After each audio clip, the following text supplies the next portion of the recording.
Hi friends, नमस्कार। आज हम लोग डिस्कस करेंगे कफ कोल्ड के मैनेजमेंट में कि हम कफ कोल्ड को कैसे मैनेज करें, नेचुरल तरीक़ों से, आयुर्वेदिक ढंग से हम कफ कोल्ड को कैसे मैनेज करें।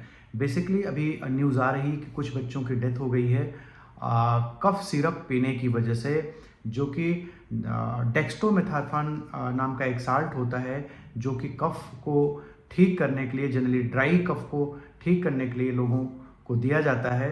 तो कुछ बच्चों को वो दिया गया जिससे उन बच्चों की डेथ हो गई है। तो ये माना जा रहा है कि कई बार ऐसा होता है कि हम लोग मार्केट से अपने मन से ही खरीद के सिरप खांसी का पीते हैं या अपने बच्चों को दे देते हैं, जिसमें कि डोज की कोई रेलेवेंसी नहीं होती है, जो कि बहुत ही हार्मफुल होता है। कई बार वो डेडली हो जाता है, यानी कि उससे लोगों की मृत्यु भी हो जाती है। तो आज हम लोग डिस्कस करेंगे कि कफ कोल्ड जैसी छोटी बीमारी के लिए हम कोई नेचुरल रेमेडीज़ या आयुर्वेदिक ट्रीटमेंट क्यों ना अडॉप्ट करें। आज हम डिस्कस करेंगे एक ऐसी हर्ब के बारे में जो कि बहुत ही बेहतरीन है, जो कि बहुत ही मल्टीपर्पज़ डिजीज़ों के लिए, मल्टीपल डिजीज़ों के लिए रिस्पॉन्सिबल है। जनरली जब हमें खांसी होती है तो खांसी के साथ कई बार बलगम भी आता है, हमें फीवर भी होता है, कई बार एक्सेसिव कफिंग से हमें खांसी में ब्लड भी आ जाता है और बहुत सारी प्रॉब्लम हमारे को देखने को मेरे को मिलती है।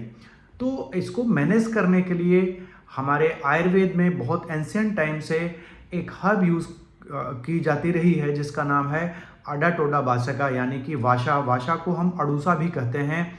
और ये हर्ब ऐसी है कि जनरली इंडिया में हर जगह पाई जाती है और बहुत ही ये कॉमन पाई जाने वाली हर्ब है।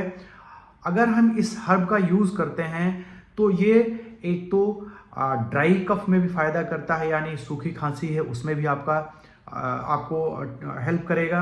अगर उसमें बलगम आ रहा है यानी प्रोडक्टिव कफ है, उसके लिए भी बहुत ही अच्छा काम करती है ये मेडिसिन। इसमें जो फाइटोकेमिकल्स पाए जाते हैं, जो बलगम होता है उसको वो ब्रेक करके, जो गाढ़ा बलगम होता है उसको ये पतला करता है और उसको बाहर निकालने में आपकी मदद करता है, यानी कि वो म्यूकोलाइटिक भी होता है, म्यूकोकाइनेटिक भी होता है। उसके अलावा क्या काम करता है, एक्सपेक्टोरेंट का भी काम करता है, जो कि उस बलगम को बाहर निकालने का काम होता है, वो भी करता है। खांसी के जो इम्पल्सेस हैं, टसल इम्पल्सेस, उसको भी ये ब्रेक करता है, यानी कि आपके ड्राई कफ को भी ये कम करता है। इसके अलावा ये ब्लीडिंग डिसऑर्डर्स में अगर कहीं आपको खांसते खांसते थोड़ा मोड़ा कोई ब्लड आ रहा है तो उसको भी ये प्रोहिबिट करता है, यानी ये बंद करता है। गम्स में ब्लीडिंग है उसको ये रोकता है। फीवर आ रहा है जो आपको, उस फीवर को भी ये ठीक करता है, यानी ये एंटीपायरेटिक की तरह भी ये काम करता है। तो एक हर्ब्स के बहुत सारे फ़ायदे हैं। अगर हम बात करें तो इसको 1 चम्मच सुबह 1 चम्मच शाम को, ये एडल्ट डोज है, इसको आप ले सकते हैं। छोटे बच्चों में 1 साल से ऊपर के बच्चों में आप इसको यूज़ कर सकते हैं, 5-5 ड्रॉप आप इसको दे सकते हैं। ये हर्ब मल्टीपर्पज़ हर्ब है और इसको मदर ऑफ फिजिशियंस बोला जाता है इस हर्ब को, यानी कि फिजिशियंस की माँ है ये, यानी इसका बहुत ही इम्पॉर्टेंट रोल है आपके कफ कोल्ड को मैनेज करने में। और ये देखा गया है कि ये जो हर्ब है ये एंटी बैक्टीरियल की तरह भी काम करती है, एंटी फंगल की तरफ भी काम करती है, यानी कि एंटी माइक्रोबियल होती है।